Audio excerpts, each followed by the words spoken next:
इस समय केदारनाथ यात्रा के जो रास्ते हैं आपको ऐसे ही बर्फीले पहाड़ों को पार करके निकलना पड़ेगा। तो गाइस कपाट खुलने से पहले केदारनाथ भगवान के दर्शन कैसे होते हैं और केदारनाथ कपाट खुलने से पहले क्या क्या तैयारियां होती हैं वो सब कुछ आज इस ब्लॉग में आपको पता चलने वाला है। जितने भी लोग ये पूछ रहे थे भाई केदारनाथ में कितनी बर्फ पड़ी है, भाई देखो अब आगे के रास्ते कितने ज्यादा खतरनाक होने वाले हैं। और केदारनाथ की यात्रा खुलने से पहले यहाँ के व्यवस्था कैसी है मैं आज के इस ब्लॉग में आपको पूरा दिखाने वाला हूँ। तो गाइस केदारनाथ 2025 की यात्रा के कपाट खुलने से पहले मैं पहुंच चुका हूँ केदारनाथ है। मेरे बिल्कुल ठीक पीछे आप देख रहे होंगे केदारनाथ भगवान। भाई इस बार ना केदार घाटी बिल्कुल पूरी तरीके से बदल चुकी है। जब तक केदारनाथ यात्रा के लिए वो वाला पुल बना हुआ नहीं है तब तक पुल का इस्तेमाल होगा। देखो मुझे इतना डर लगता है ना कि आखिर ये ट्रैक्टर पलट गया क्योंकि बहुत जल्दी मैं भी अपना केदारनाथ में पहला बैच लेकर जाने वाला हूँ 26 लोगों का। तो यहाँ पे ना एक इम्पोर्टेंट नोटिस बोर्ड लगाया गया है जितने भी लोग केदारनाथ आना चाहते हैं, क्योंकि इस टाइम पे ना बहुत लोगों के साथ बहुत सारे फ्रॉड हो रहे हैं आपके हेलीकॉप्टर की बुकिंग के लेके। आखिर ऊपर हालात कैसे हैं, रास्ते कितने बन चुके हैं,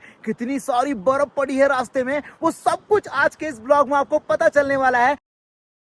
सो hello ji, good morning, welcome back to my new blog. तो नमः पार्वते पते हर हर महादेव। सभी दोस्तों को मेरा प्यार भरा नमस्कार। और मैं पहुंच चुका हूं केदारनाथ के बिल्कुल पास में। आप सभी लोगों को पता होगा मेरी चल रही है इस समय 4 धाम केदारनाथ की यात्रा, वो भी अपनी कार से पूरे 30 दिन के लिए। और आज का इसमें कहाँ पहुंचा हूं, सबसे पहले ये देखो सामने क्या लगा है बोर्ड भाई, जिसको देख के ना आपकी आंखों को सुकून आ जाएगा। श्री केदारनाथ जी 33 किलोमीटर 33 किलोमीटर और गौरीकुंड 14 किलोमीटर। मैं हूं इस समय केदार घाटी के अंदर और आज के इस ब्लॉग में मैं आपको लेकर जाऊंगा सोनप्रयाग से गौरीकुंड। गौरीकुंड के बाद आज मैं आपको केदारनाथ भगवान जी के उस ट्रैक पर ले जाने की कोशिश भी करूंगा और रास्ता दिखाऊंगा जहां से आप केदारनाथ भगवान जी का ट्रैक करने वाले हैं। आखिर ऊपर हालात कैसे हैं, रास्ते कितने बन चुके हैं, कितनी सारी बर्फ पड़ी है रास्ते में, वो सब कुछ आज के इस ब्लॉग में आपको पता चलने वाला है। तो पहली बार है तो चैनल को सब्सक्राइब, वीडियो को लाइक और बेल आइकन को दबा दो, क्योंकि भाई आज के इस ब्लॉग में आपको सारी जानकारी A to Z मिल जाएगी। कब कहां कैसे पहुंचे और रास्ते कैसे, कितनी बर्फ मिलेगी और कहां आपको स्टे करना है, होटल कितने के मिलेंगे, टेंट कितने के मिलेंगे और कम बजट में कैसे आप केदारनाथ की यात्रा कर सकते हो। तो चलो करते हैं अपने सफर की शुरुआत। और गाइस ये आपके भाई की गाड़ी है जिसमें मैं पूरे 30 दिन काटने वाला हूँ। मेरा सारा सामान मैंने आपको दिखाया था। तो मेरे साथ इस समय भाई हमारा महेश बैकपैकर, हमारे केदार घाटी के हमारे भाई जी, और ये हमारे भैया जी भाई पौड़ी गढ़वाल के हमारे घुमक्कड़ इंडियन। ये दोनों भाई जो ट्रैवलर है ना बड़े हार्ड कोर ट्रैवलर हैं। इन दोनों ने कम से कम पूरे नॉर्थ ईस्ट में अपनी पहचान बनाई है, नागालैंड में बहुत ज्यादा। और हम अपनी गाड़ी में कुछ इस तरीके से होते हैं, देखो भाई सारा सामान पूरी गाड़ी के अंदर भरा पड़ा है। तो आज हम अपनी गाड़ी को लेके जाएंगे सोनप्रयाग तक और फिर सोनप्रयाग पे जहाँ पे सब लोगों की टैक्सी खड़ी हो जाती है वहां हम भी अपनी टैक्सी खड़ी कर देंगे और आपको भी खड़ी करनी पड़ेगी। उसके बाद वहां से कैसे कैसे गौरीकुंड पहुंचे, गौरीकुंड तक कितना किराया लगेगा शेयरिंग टैक्सी का, फिर वहां से पैदल केदारनाथ पहुंचेंगे तो कहाँ कहाँ पर खाने पीने रहने के लिए क्या क्या मिलेगा और रास्ते इस समय कितने अच्छे हैं आपको पता चल जाएगा। तो चलो चलते करते अपने सफर की शुरुआत। हर हर महादेव। यस चलो गाइस, चलो हम लोग निकल चुके हैं यहाँ से आपका गौरीकुंड के लिए। और सामने आपको दिखाऊंगा ना मैं केदार घाटी में ना इस समय इतनी सारी बर्फ गिरी हुई है। देखने के लिए भी लोग यहाँ आते हैं केदारनाथ धाम में। वैसे तो बाबा के दर्शन हो ही जाते हैं, लेकिन भाई इसी बहाने वो लोग बर्फ से भरे हुए पहाड़ों को भी देख लेते हैं। आपको दिखाई दे रहे हैं सारी पीक ना बर्फ से ढकी हुई है। ये है केदार घाटी जहाँ पर हमारे भोलेनाथ निवास करते हैं। मैं पहुंच चुका हूँ आपका सोनप्रयाग और इस समय देखो सोनप्रयाग की पूरी पार्किंग खाली है भाई। अभी बिल्कुल भी यात्री आ नहीं आए तो मैंने अपनी गाड़ी को यहाँ पर लगा दिया है। यहाँ पे कुछ गाड़ियाँ लगी हैं, अभी पूरी पार्किंग खाली है। पार्किंग में काम चल रहे हैं, शेल्टर बन रहे हैं। एक पार्किंग तो वो है देखो सामने वाली। चलो अब यहाँ से सोनप्रयाग चलते हैं। सोनप्रयाग के बाजार में, मतलब कि केदार घाटी का सबसे लास्ट बाजार, जहाँ पे आपको खाने पीने शॉपिंग करने के लिए सब कुछ मिलता है, जहाँ से आप अपनी केदारनाथ यात्रा की ट्रैकिंग के लिए सामान खरीद के केदारनाथ की यात्रा शुरू करते हैं। और पता है पिछली बार बहुत सारे लोगों की ये प्रॉब्लम थी ना कि केदारनाथ में नेटवर्क नहीं आ रहे। लिटरली भाई इस बार 5G चल रहा है यहाँ पर, क्योंकि ना सरकार ने सभी यात्रियों की सुविधा के हिसाब से ना इतने सारे यहाँ पर टेम्पररी टावर भी लगा रखे हैं। इस तरीके से यहाँ पर टावर लगे हुए हैं ताकि आपके मोबाइल में नेटवर्क पूरे भरपूर आते रहे। बहुत सारे लोग ये सवाल थे कि जब वो केदारनाथ आएंगे तो वो अपने पीठ में जो बैग है, बहुत सारा सामान है, उसे लेकर ट्रैक पे जाएंगे या कहीं रख के यहाँ पे रखने की कुछ व्यवस्था है। तो अगर आप सोनप्रयाग आएंगे तो यहाँ पर आपको ना क्लॉक रूम मिलेंगे इस तरीके से। ये आप देख रहे हैं सामने क्लॉक रूम, यहाँ पर आप स्टे भी कर सकते हैं और अपना सामान यहाँ पर रख भी सकते हैं। यहाँ पर एक दो नहीं, पूरी लाइन से बहुत सारे क्लॉक रूम बने हुए। देखो ये यहाँ अपना सामान, बैग और आप भी यहाँ पर रह सकते हैं। डोरमेट्री भी यहाँ पर अवेलेबल है। गाइस ये देखो सोनप्रयाग का आखिरी बाजार है जहाँ पे आप फल फूल अपने लिए, साग सामान, कपड़े वपड़े जो भी शॉपिंग करना चाहते हैं, जो आप लाना भूल गए तो वो यहाँ से आप अपने साथ लेकर जा सकते हैं। ये सामने आपका दिख रहा है ये वाला जो कक्ष है ना, यहाँ से आप अपना ऑफलाइन पंजीकरण करा सकते हैं। तो गाइस अगर आप देखें ना तो यहाँ पे ना आपको बहुत सारे ऐसे होटल मिल जाएंगे जहाँ आप स्टे कर सकते हैं। केदारनाथ यात्रा से एक दिन पहले आप यहाँ स्टे कर सकते हैं, आपको अच्छे दामों में यहाँ पे होटल मिल जाएंगे। अगर आपको महंगे लगे तो आप थोड़ा पीछे भी रुक सकते हैं। और गाइस जब आप यहाँ पर ना देखो बड़े बड़े बोर्ड भी लगा रखे हैं कि भाई उत्तराखंड पुलिस कोतवाली सोनप्रयाग धोखेबाजों से सावधान, online heli ticket hotel booking करने से पहले फ़ोन से मालूम कर लें या फिर लाइव लोकेशन अवश्य लें, क्योंकि इस टाइम पे ना बहुत लोगों के साथ बहुत सारे फ्रॉड हो रहे हैं आपके हेलीकॉप्टर की बुकिंग के लेके, रूम की बुकिंग को लेके। तो मतलब कंफर्म कर लेना, उसके बाद ही सारी चीज़ करना, वरना जो वेबसाइट है ना ओरिजिनल वो आपको डिस्क्रिप्शन में दे दूंगा मैं हेलीकॉप्टर बुकिंग की, वहाँ से आप बुकिंग कर सकते हैं। ठीक है, अब मैं क्या कहते हैं गौरीकुंड पहुंचने वाला हूं। तो यहाँ पे ना एक इंपॉर्टेंट नोटिस बोर्ड लगाया गया है, ये आप सभी लोगों के लिए जरूरी है जितने भी लोग केदारनाथ आना चाहते हैं। अगर आप केदारनाथ आएँ तो क्या गलतियां आपको नहीं करनी है और क्या क्या चीजें हैं जिनको लेकर अपने साथ आना है और क्या क्या चीज करके आपको आना है। देखो सामने यहाँ पे लिखा हुआ है कि अगर आप स्वस्थ हैं सुरक्षित हैं तभी आप केदारनाथ यात्रा में आए। तो यात्रा में आने से पहले अपना मेडिकल चेकअप जरूर कराना, मतलब स्वास्थ्य परीक्षण जरूर कराना है और अपने चिकित्सक मतलब अपने डॉक्टर का परामर्श का पर्चा और फोन नंबर भी अपने पास रखना है। अपने डॉक्टर द्वारा जो आपकी दवाइयाँ लिखी गई हैं वो भी अपने साथ रख के लेके आनी है। चौथी, आपके गर्म कपड़े और ऊनी वस्त्र लेके आने, क्योंकि ऊपर ना केदारनाथ में इतने बर्फ पड़ती है, इतना ठंडा होता है कि आपकी हालत खराब हो जाती है। भाई मेरे को 5 साल का एक्सपीरियंस है, मैं बोल रहा हूँ, जितने कपड़े लेके जाता हूँ वो भी कम पड़ जाते हैं।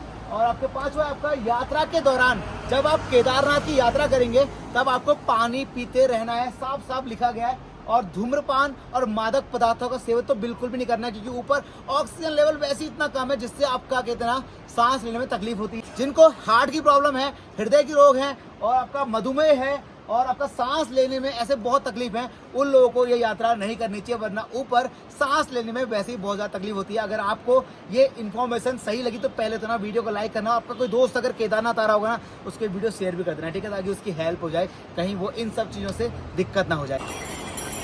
तो दोस्तों सोनप्रयाग से थोड़ा ही आगे निकला, सामने मेरे पीछे आपको बोर्ड दिख रहा होगा। गौरीकुंड के लिए, केदारनाथ जाने के लिए पहले हमें गौरीकुंड जाना पड़ेगा और गौरीकुंड के लिए यहीं से हमें टैक्सी मिलेगी। जिन टैक्सी का जो किराया है वो आपको यहाँ पे लिखा है 50 रुपये प्रति यात्री। टैक्सी आपको यहाँ से मिलेगी, छोड़ेगी गौरीकुंड तक। फिर गौरीकुंड से आपको पैदल यात्रा करनी है, घोड़े में जाना है, डोली में जाना है, कंडी में जाना है, जैसे भी जाना है वो आपके अपनी फिजिकल फिटनेस के हिसाब से आप कर सकते हैं। तो यहाँ से हम भी अब टैक्सी लेंगे और गौरीकुंड पहुँचेंगे। बहुत सारे लोग ना मुझसे पूछ रहे थे कि अगर वो लोग हरिद्वार से ऋषिकेश से केदारनाथ आना चाहें सस्ते में तो कैसे आएंगे। तो अगर आप हरिद्वार या ऋषिकेश से बैठेंगे ना तो आपको ये बस सर्विस मिल जाएगी जिससे आप सोनप्रयाग पहुँच जाएंगे, जो गुप्तकाशी होते हुए रुद्रप्रयाग होते हुए आपको सोनप्रयाग के इस बाजार में छोड़ देगी।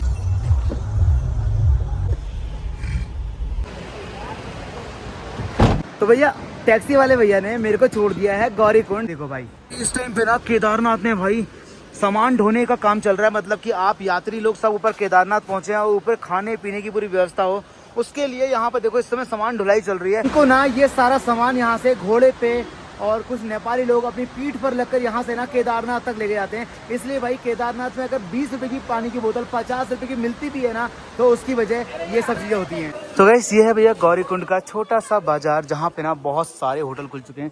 जैसे पहले सोनप्रयाग में बढ़िया बढ़िया होटल हुआ करते थे ना, अब वैसे ही गौरीकुंड में भी बहुत सारे होटल खुल चुके हैं। ये वही रास्ता आपको दिखाई दे रहा होगा ना, जब आपने केदारनाथ मूवी देखी होगी ना, आपका सुशांत सिंह राजपूत घोड़े लेके यहाँ से निकलता था, ये वही रास्ता देखो पतला पतला सा। तो यहाँ साग सब्जियाँ सारी चीजें मिल रही हैं भाई। यहाँ बहुत सारे लोगों का सवाल था ना कि अगर हम केदारनाथ आए तो रुके कहाँ, सोनप्रयाग रुके हैं, गुप्तकाशी रुके हैं।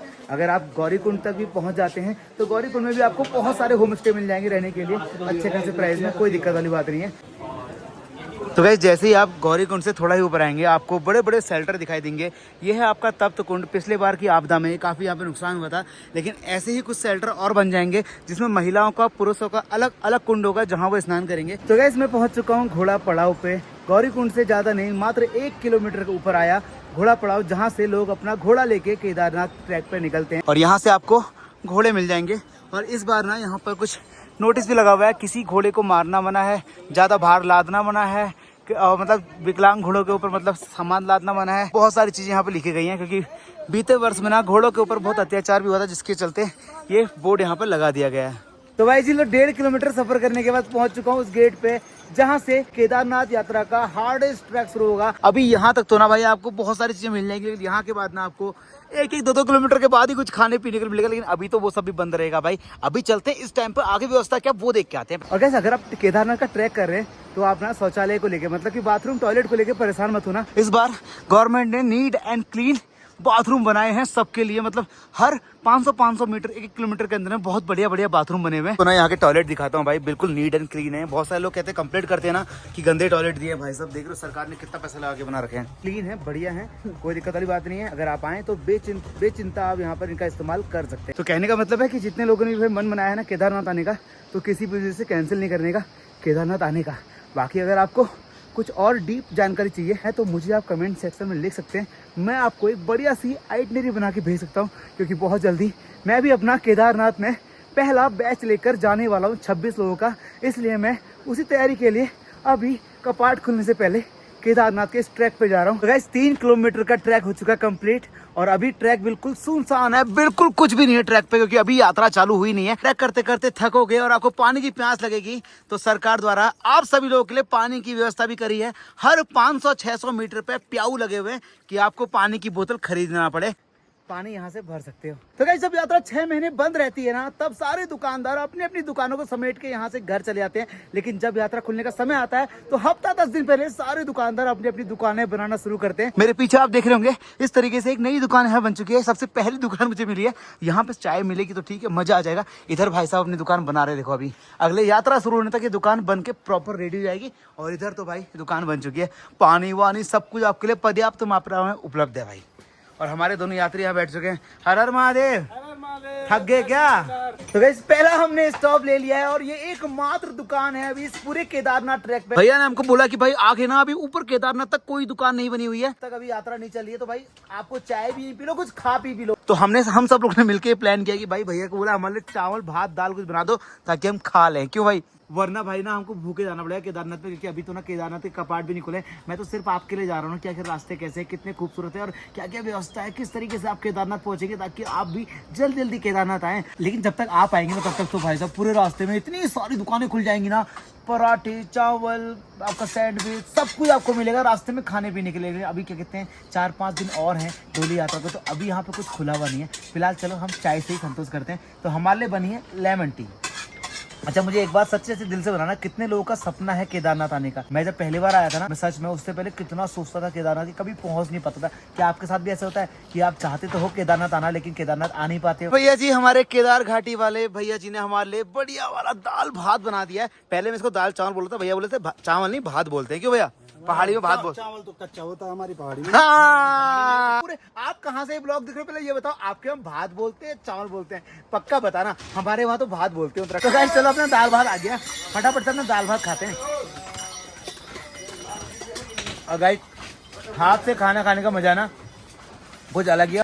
तो गाइस मैं अभी ट्रैक करते करते हल्कल के ऊपर की तरफ जा रहा था, तो एक भैजी मुझे मिले यहाँ पे, जो सामान ढोके केदारनाथ मंदिर ले जा रहे हैं, ताकि आप लोग जब पहुँचो तो आपको काफ़ी सारी हेल्प हो। तो भैजी का ना फोन ऑफ हो गया था, तो अपने पावर बैंक से मैं अभी भैजी का फोन चार्ज कर रहा हूँ। मतलब आप पहले बताओ, आप हो कहाँ से? उत्तराखंड से या नेपाल से? नेपाल से हो? कब आए नेपाल से यहाँ? एक हफ्ता हो गया। तो अगर एक बार आप यहाँ से सामान लेके ऊपर केदारनाथ जाते हो तो उसका कितना रुपया लेते हो? 3,000 रुपये में आप सामान छोड़ते हो ऊपर है? अच्छा, और इसका वजन कितना होगा कम से कम? इसका होगा कम से कम 25-30 किलो। 25-30 किलो वजन होगा इसका। अच्छा, वैसे मैं नेपाल काफ़ी घूमा हुआ हूँ, और नेपाल के लोग मुझे बहुत सारा प्यार भी करते हैं। नेपाल वालों देख लो, आप लोगों के बिना ना हमारी केदारनाथ की यात्रा भी संभव नहीं है, क्योंकि जब आप लोग भी मदद करते हो और हमारे उत्तराखंड के लोग भी मदद करते हैं, तभी जाके पूरे भारतवासियों के लिए ये यात्रा संभव हो पाती है। कुछ योगदान आपका रहता है और कुछ योगदान हमारे उत्तराखंडी भाई लोगों का रहता है। सामान देखो भाई का, भाई कितना बड़ा बोझा लेके जा रहा है भाई, और यहाँ से लेके पूरे केदारनाथ तक 3,000 रुपये में ये सामान यहाँ से वहाँ छोड़ा जाता है।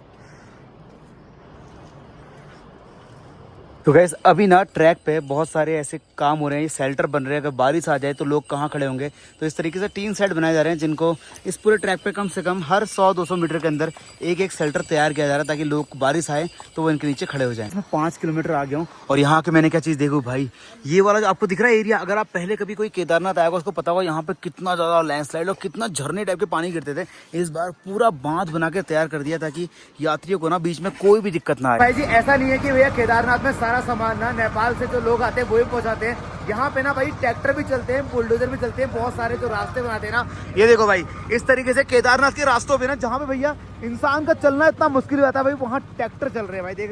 भाई देख रहे हो सीढ़ियाँ बनी हुई है केदार के रास्तों पे और ये ट्रैक्टर भाई साहब कैसे चढ़ जा रहा है, देख रहे हो। ये ऐसे भाई केदारनाथ में ट्रैक्टर सारा सामान लेके जाते हैं भाई। कभी कभी तो ना इन ट्रैक्टर को देख के ना भाई मुझे इतना डर लगता है ना कि आखिर ये ट्रैक्टर पलट गया। केदारनाथ के रास्ते कितने रिस्की लगते हैं कभी कभी, तो भाई इतना डर लगता है। हर हर महादेव। तो गाइस अपना पूरा 7 किलोमीटर का सफर कंप्लीट कर दिया है और पता है मैं एक ऐसी लोकेशन में आया हूँ ना, लास्ट ईयर जब खतरनाक वाली आपदा आई थी ना भाई, सबसे ज्यादा नुकसान इस लोकेशन पे हुआ था। मेरे पीछे आपको दिखाता था ये आपको यहाँ पे झरना ठा दिखाई दे रहा होगा ना भाई, यहाँ पे पहले ऐसा कोई झरना वरना नहीं था। यहाँ पे ना बड़ी सी पहाड़ी थी और बड़े बड़े बोल्डर जब आए ना ये पूरा का पूरा टूट गया था। और कितने बड़े पत्थर आपको दिखाऊं, ये देखो भाई इतने बड़े बड़े पत्थर, यहाँ पर इतने बड़े बड़े पत्थर ऊपर से नीचे गिरे थे भाई। पूरा का पूरा ये रास्ता ना खत्म हो चुका था। अब दोबारा से लोग यहाँ पर अपनी दुकानें बना रहे हैं, बस इसको लेकर थोड़ा सतर्क रहना पड़ेगा। और भाई पिछले बार का ये फोटो भी यहाँ पे लगा हुआ है, देखो इस तरीके से आपदा के बाद ना कुछ ऐसी हालत हो गई थी इस रास्ते की, देख रहे हो पूरा का पूरा टूट चुका है। लेकिन अब भाई इस तरीके से पूरा बढ़िया बना दिया सारे यात्रियों के लिए। तो गाइस केदारनाथ यात्रा का ट्रैक कर लिया है रामबाड़ा का पूरा, और मैं पहुंच चुका हूँ इस समय रामबाड़ा। और लास्ट ईयर भी क्या हर बार ना जब भी तूफान पे पानी आता है इस नदी पे तो भाई हर बार यहाँ का पुल टूट जाता है। लेकिन इस बार सरकार के द्वारा रामबाड़ा में एक परमानेंट बढ़िया पुल बनाया जा रहा है ताकि आगे से वो कभी टूटे ना और वो हमेशा के लिए यात्रियों के लिए बना रहे। तो वो जगह है जहाँ पे ना पुल बन रहा है, सामने देखो ये वाला पुल नया पुल बन रहा है, फिलहाल अभी टेम्परेरी पुल ये वाला है। और यहाँ पे एक भाई साहब मिले जो बोल रहे हैं हमारी दुकान सब बह गई। यहाँ पे उनकी दुकान थी पहले, तो दुकान का सामान भी शायद इधर कहीं रखा होगा। अभी जो खाने के लिए जो अभी किसी के पास जो कोई लेबर अगर वो सामान लेके जाता है उस लेबर के पास जो खाने के लिए कुछ नहीं है। अब मैं आपको दिखाता हूँ वो टेम्परेरी पुल जो अभी फिलहाल बना हुआ है केदारनाथ जाने के लिए। मेरे बिल्कुल ठीक सामने पुल आपको दिखाई दे रहा है। अगर वो वाला पुल बन जाएगा ना भाई सामने वाला, तो फिर इस पुल को बंद कर दिया जाएगा। कि फिलहाल अभी जब तक केदारनाथ यात्रा के लिए वो वाला पुल बना हुआ नहीं है तब तक इस पुल का इस्तेमाल होगा। देखो भाई, और यहाँ से भाई जब आपदा आती होगी कितनी उफान में आती होगी भाई, देख रहे हो आप।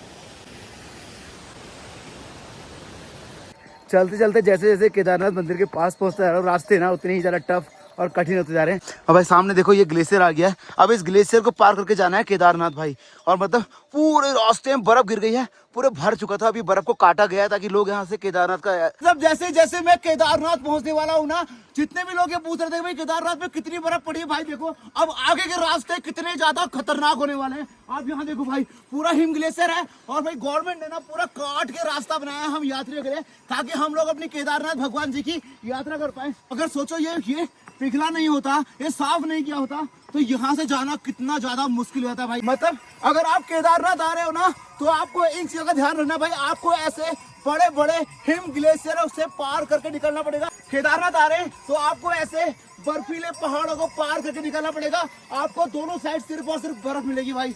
मतलब आपका ना बर्फ के रास्तों पे चलने का सपना ही पूरा हो जाएगा। मतलब बहुत सारे लोगों के क्वेश्चन जो थे ना भाई, कितनी बर्फ है केदारनाथ में, कितनी बर्फ। आप लोग सोचते होंगे कि ऊपर इतना कंस्ट्रक्शन कैसे होता है, इतना सामान कैसे जाता है, तो भाई देख लो इस तरीके से घोड़ा पर ना लोड होकर सरिया सीमेंट और खाने पीने का सारा सामान ना ऐसे घोड़े के ऊपर ही जाता है। तो गाइस इस समय केदारनाथ यात्रा के जो रास्ते हैं वो कुछ ऐसे हैं, आपको ऐसे ही बड़े बड़े हिम ग्लेशियरों को पार करके जाना पड़ेगा। इधर भी बर्फ और इधर भी बर्फ, कहने का मतलब है ये सारे रास्ते बर्फ से ढके हुए रहते हैं। मैं आपको दिखाता हूँ भाई कि यहाँ के ना हिम ग्लेशियर होते कितने बड़े भाई। और मेरे पीछे देखो ये पूरा ना पानी का झरना हुआ करता था भाई। इस बार ना केदार घाटी बिल्कुल पूरी तरीके से बदल चुकी है भाई। पिछली बार यहाँ पे ना इतने बढ़िया बढ़िया ये शेल्टर नहीं थे, इतने बढ़िया बढ़िया होटल्स नहीं हुआ करते थे। इस बार जहाँ से केदारनाथ बाबा का मंदिर बिल्कुल ठीक सामने दिखाई देता है ना, वहीं से भाई इतने सारे होटल बन चुके हैं देखो आप, और बहुत सारे तो बन के तैयार हो चुके हैं। तो रहने में इस बार बहुत कम दिक्कतें आने वाली भाई। मैं आपको केदार घाटी से तो लेके आ गया हूँ जहाँ पे ओम का बड़ा सा मूर्ति लगी है। अब मैं आपको केदारनाथ धाम के पास लेके चलता हूँ।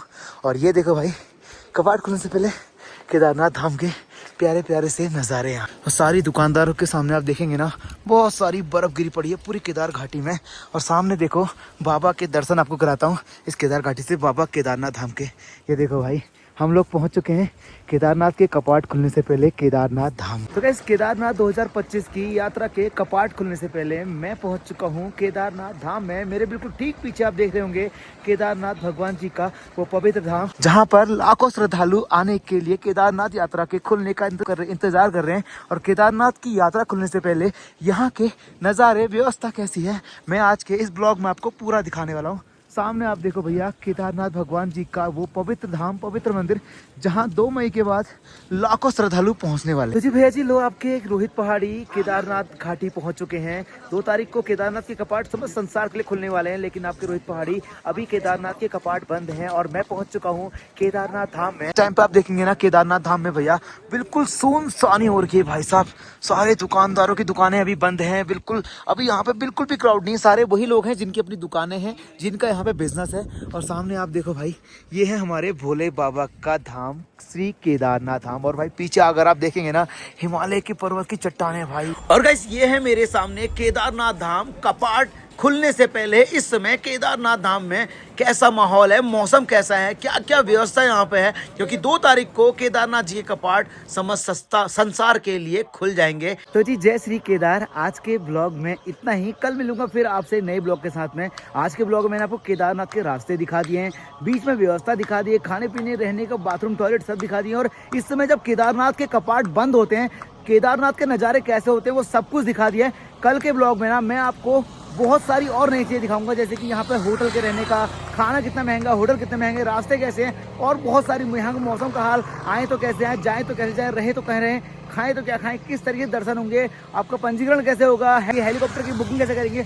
कल के ब्लॉग में आपको बहुत सारी इन्फॉर्मेशन मिलने वाली है डायरेक्ट इस केदारनाथ से। तो पहली बार आए तो चैनल को सब्सक्राइब कर लो, क्योंकि अगर आप केदारनाथ आना चाहते हो या केदारनाथ के बारे में कुछ जानना चाहते हो तो सारी खबर आपको सबसे पहले रोहित पहाड़ी के इस चैनल में मिलेगी। बाकी अगर आप भी केदारनाथ आना चाहते हो, सस्ते में आना चाहते हो, रहने खाने की टेंशन नहीं लेनी है, पिक एंड ड्रॉप की टेंशन नहीं लेनी है, हरिद्वार से केदारनाथ वापस वहाँ से हरिद्वार 3-4 दिन का स्टे, खाना पीना रहना और ट्रैक सब कुछ आपको बिना टेंशन नहीं करना है। तो हमको फटाफट से मुझे इंस्टाग्राम पर जाके डीएम करो। मेरा इंस्टाग्राम हैंडल है रोहित पहाड़ी ब्लॉग करके। मैं आपको बढ़िया तरीके से एक आइटनरी भेज दूंगा, जिसमें मैं अपना 26 लोगों का बैच लेके जा रहा हूँ इस बार केदारनाथ। क्या पता उस बैच का हिस्सा आप भी बन जाए। हंसते गाते ब्लॉग बनाते हुए जाएंगे और सब लोग केदारनाथ बाबा के दर्शन करेंगे, हरिद्वार से जाएंगे और वापस हरिद्वार पहुंच जाएंगे। ठीक है, तो कल मिलता हूं आपसे नए ब्लॉग के साथ में। तब तक के लिए हर हर महादेव लिखना मत भूलना, और इस ब्लॉग को ना उन लोगों को जरूर शेयर करना जो लोग केदारनाथ आने का प्लान करें, ताकि वो भी रास्ते और केदारनाथ की सारी व्यवस्था हाल के बारे में उनको पता चल जाए।